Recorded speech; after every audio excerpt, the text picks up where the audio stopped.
최근 러시아의 내부 고발자로부터 섬뜩한 소식이 전해져 전 세계를 충격에 빠뜨렸습니다.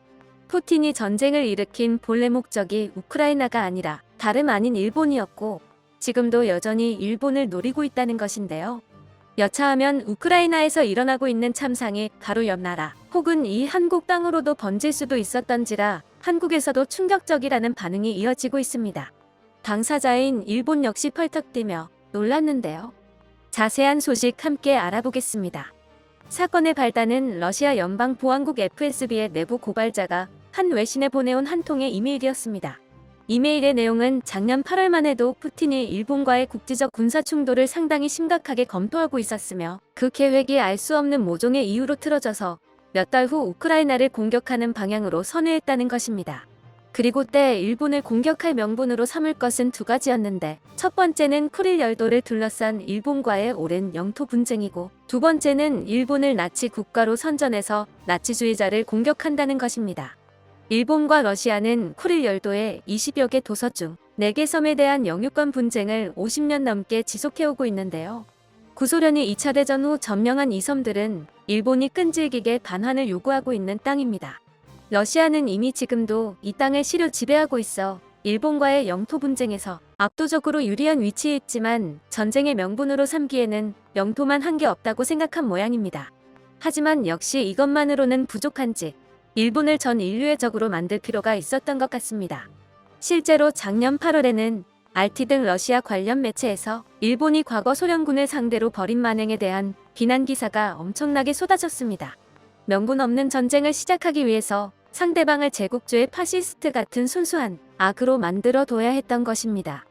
이런 사실이 밝혀지자 말 그대로 전 세계가 그 비상식적인 발상의 치를 떨었습니다. 이 어설픈 명분이 러시아가 우크라이나를 침공한 명분과 정확히 똑같았기 때문이죠.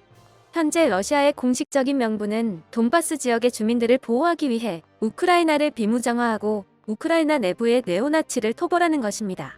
물론 돈바스 주민들은 예전부터 러시아의 사주를 받은 반군들 때문에 지역 자체가 엉망진창이 된 적이 있는지라 러시아를 극도로 혐오하며 네오나치는 완전히 뜬구름 잡는 소리입니다. 전쟁 초기에는 이런 옅은 명분을 가지고 전쟁을 일으킨 것을 이해할 수 없다는 반응이 많았지만 이제 사람들은 여기에 그다지 의문을 갖지 않죠. 이번에 폭로된 내용으로도 알 수 있듯 러시아의 주장에는 그냥 상식적으로 대응할 필요가 없다는 것을 모두 알게 됐기 때문입니다. 그렇지 않고서야 일본과 우크라이나를 침공한다는 말도 안 되는 계획을 세우면서 명분조차 따로 안 만들었을 수가 없죠. 푸틴의 원래 계획이 실행되지 않은 이유는 아마도 전력 분산의 우려였을 것입니다. 처음부터 일본과 전면전을 시작해버리면 그간 러시아와 긴 마찰을 겪어왔던 우크라이나에서 소요를 일으켜 크게든 작게든 전선의 파편화를 일으킬 가능성이 있습니다. 전선을 여러 방면으로 늘리는 일은 어느 시대에서나 현명한 전술이라고는 결코 말할 수 없죠. 푸틴은 그래서 계획을 수정해 특수 군사작전으로 우크라이나를 먼저 무력화시켜두고 일본의 전면전을 걸 생각이었던 것으로 보입니다. 그리고 그 결과는 아마도 핵전쟁이 되었을 것입니다.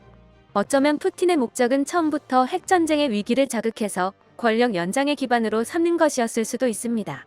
원래 계획과는 다르게 자국의 전력을 과대평가한 나머지 우크라이나에서조차 쩔쩔매고 있는 러시아는 이제는 밀리다 못해 도리어 자기들이 본토를 공격당하고 있죠. 푸틴이 이런 상황에서도 계속해서 핵 공격 가능성을 상기시키는 것은 애초부터 상대 불문 핵을 쏠 만한 상황을 만드는 것이 목적이었기 때문입니다. 상대가 누구라도 상관없다면 일석이조를 노리는 것이 좋겠죠. 우크라이나에서 발목을 잡힌 푸틴이 아직 일본이라는 선택지를 포기하지 않는 이유입니다. 석유와 어독 자원이 풍부한 쿠릴 열도를 내놓으라고 꾸준히 귀찮게 구는 일본이라면 나름의 구실도 있고 만약 일본의 영토를 한 뼘이라도 손에 넣을 수 있다면 러시아에게는 절실한 부동항도 얻을 수 있기 때문입니다. 다만 일본과 전쟁을 한다는 것은 동맹관계인 미국, 그리고 미국과 동맹인 한국과 전쟁을 한다는 것과 같습니다. 물론 동북아시아가 전장이 된다면 북한과 중국이 러시아에 가세하겠지만 그 정도가 되면 이미 세계 3차 대전이라고 말해도 될 것입니다. 일본을 치는 데에 메리트와 리스크가 공존하는 만큼 러시아와 일본 양국의 당사자들도 얼마 전까지는 교섭과 중재의 노력을 해왔습니다. 특히 일본의 전 총리 아베 신조는 거의 굴욕적으로 보일 수준으로 푸틴과의 관계에 힘을 쏟았는데요. 아베는 집권기를 통틀어 무려 27차례나 푸틴과 공개적인 정상회담을 가졌습니다. 푸틴의 트레이드 마크와 같은 공식 석상에서의 지각 현장에서도 아베는 먼저 와서 기다리다가 푸틴이 나타나자 쪼르르 달려가 먼저 악수를 청하는 등 한 국가의 수뇌라고 하기에는 너무 비굴한 모습을 보여준 적도 있었습니다. 그러면서 러시아와 경제협력을 약속해 무려 3천억 엔, 한화 약 3조 1천억 원 규모의 투자를 했습니다. 하지만 결국 쿠릴 열도의 섬 한 조각도 받아내지 못한 채 러시아는 전쟁을 일으켜버렸습니다. 이에 일본 국내에서도 아베의 어설픈 외교가 푸틴을 기고만장하게 만들어 전쟁마저 일으켰다는 책임론이 불거졌습니다. 정치평론가 모토자와 지로는 아베 전 총리는 러시아의 크림반도 합병에 대해 강경 조치를 취하지 않고 세금을 물쓰듯하며 푸틴 대통령을 환대했다며 자기 외교 성과에 집착하는 바람에 완전히 약점을 드러내며 푸틴 대통령을 이 정도로까지 기고만장하게 만들었다고 말했습니다. 국내 지지율을 높이기 위해 정권의 유산을 만들겠다는 아베 전 총리의 속셈이 현 국제정세의 혼돈의 원인 중 하나가 됐다는 것입니다. 실제로 푸틴은 아베가 자기에게 꼬리를 치든 말든 일본을 칠 궁리를 하고 있었습니다. 러시아는 지난 6일 쿠릴 열도 해안에 미사일 기지를 배치했습니다. 사정거리 500km에 달하는 바스티온 미사일 시스템을 배치해 인근 수역과 해협을 24시간 감시한다는 것인데요. 쿠릴 열도에 미사일을 배치한 것은 이번이 두 번째로 러시아는 꾸준히 쿠릴 열도의 전진 기지화를 진행하고 있었습니다. 11일에는 드미트리 메드베데프 국가안보회의 부의장의 발언을 통해 일본을 러시아의 적으로 규정하기도 했습니다. 메드베데프는 우리는 가장 강력한 파괴 수단의 생산을 늘리고 있다며 이런 차세대 무기는 적들로부터 우리를 보호하기 위한 것이라고 말했습니다. 그리고 여기서 지칭한 적들은 유럽, 북미, 일본, 오스트레일리아, 뉴질랜드, 그리고 나치에 충성하기로 서약한 다른 국가들이라고 덧붙였죠.